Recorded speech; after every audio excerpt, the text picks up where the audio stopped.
So at this point in these early stages of training Christopher for nail trims, I've isolated several different components that I can work on one by one in one session at a time or one at a time within the same session.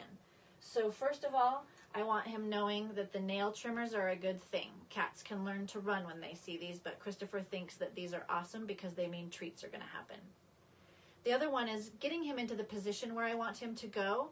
And so we talked about luring or teaching your cat to follow your hands as a target.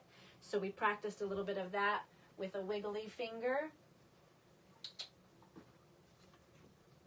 It's very easy to entice cats to follow your finger if it mimics prey.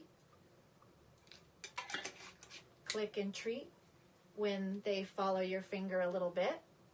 And then we've also talked about the different components of the nail trim itself, which don't just include holding onto his foot, but include holding him with a little bit of pressure next to me. So right there on my little sticky note to myself, I wrote that down as squinching. I want him to get used to me doing a little bit of mild restraint, which is sort of squeezing him up against my body.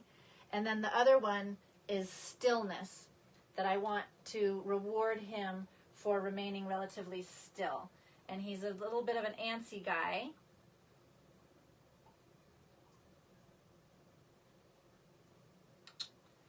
And so I just waited a little bit until he stopped having to rub and lean and do all this stuff until he was still.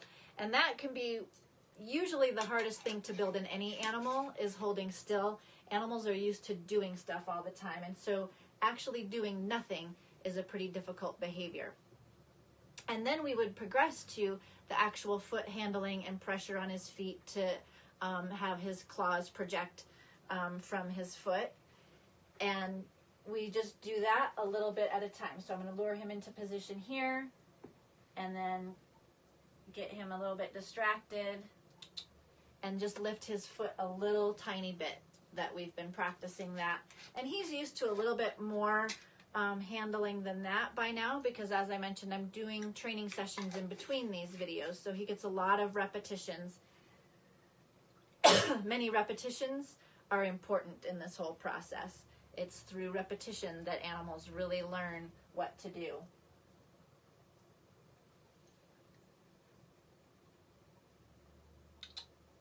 So he held still really well for a little bit of foot handling there and his click and his treat.